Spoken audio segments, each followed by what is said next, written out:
नमस्कार. आपण मनाचे श्लोकांचा अभ्यास करत आहोत. त्याच्यामध्ये आपण आज 71वा श्लोक पाहणार आहोत.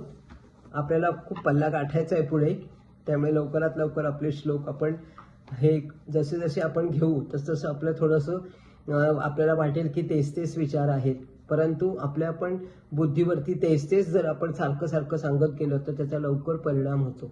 म्हणून समर्थांनी अगोदर श्लोक घेऊयात. आपल्याला काय सांगत आहेत, प्रत्येक वेळेला थोडं ना थोडं तरी वेगळं आहेच आहे. जयाची नामे महादोष जाती, जयाची नामे गती पाविजेती, जयाचे नामे घडे पुण्य ठेवा, प्रभाते मनी राम चिंतित जावा, प्रभाते मनी राम चिंतित जावा. जय जय रघुवीर समर्थ.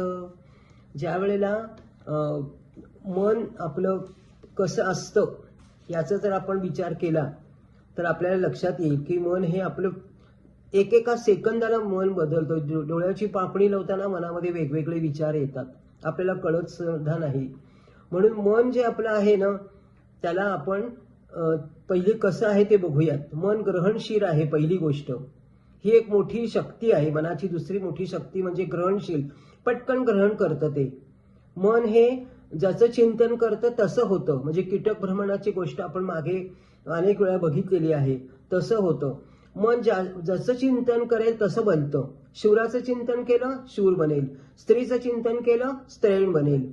नंतर एखादं चांगलं चिंतन केलं, चांगल्या विचाराचं चिंतन केलं तर तसा तो बनेल.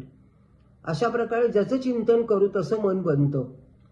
म्हणून मन चांगलं बनण्याकरता चांगले विचार, चांगले आहार, चांगले सात्विक विचार आणि सात्विक आहारांची खूप गरज आहे. त्याप्रमाणे मनाची जडणघडण आपली घडत असते.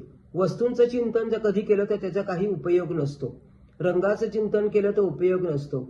मन हे सर्व गुण संपन्न आहे, पवित्र आहे, सर्वज्ञ, सर्व भगवंताला फक्त मनच आवडतं. ह्या सगळ्या गोष्टी आपण अनेक वेळा बघत आलेलो आहोत. परंतु आता त्यांनी सांगितलं की भगवंताचं नामस्मरण जर आपण केलं तर आपले सगळे महादोष निघून जातील. म्हणून जयाचे नामे महादोष जाती. आपल्याला कळतं का आपल्याकडे काय दोष आहेत ते? नाही कळत ना.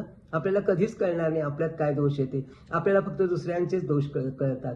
म्हणून महादोष जाती. आपल्यामध्ये सुद्धा खूप दोष आहेत. ते आपल्याला कशाने जातील तर आपल्याला कोणी येणार नाही ते दोष काढून घ्यायला. आपल्याला ते आपल्या नामस्मरणाने ते जातील.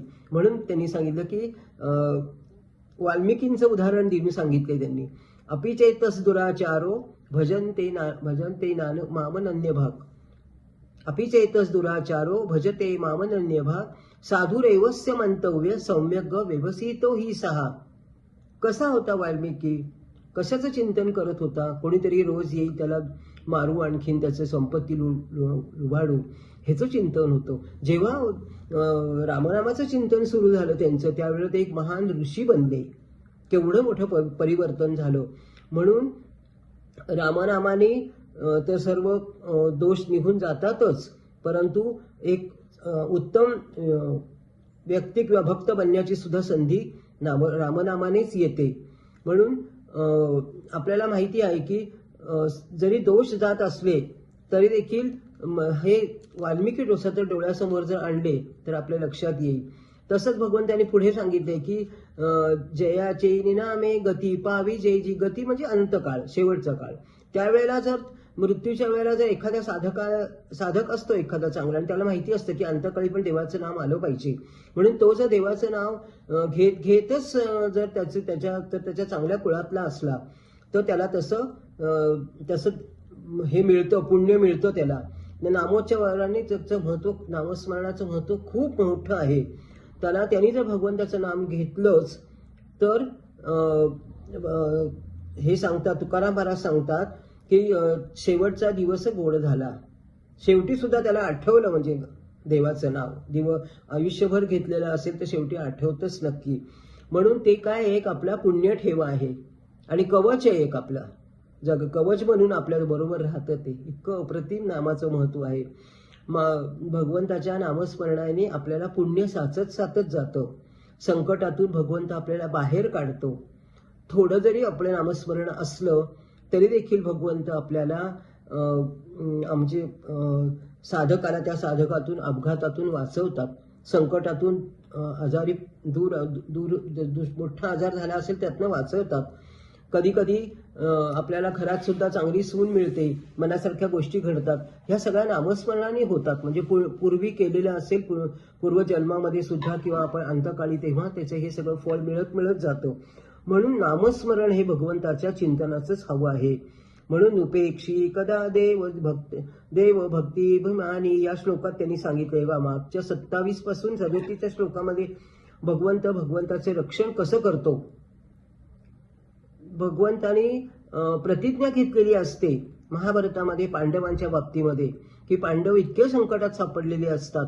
त्यावेळेला भगवंतानी त्यांना मदत तर केलेली आहेच आहे, पण त्यांनी सांगितलं असलं की मी शेवटी त्यांनी प्रतिज्ञा मोडली भगवंतानी पांडवांसाठी आणि हातात शस्त्र घेतले.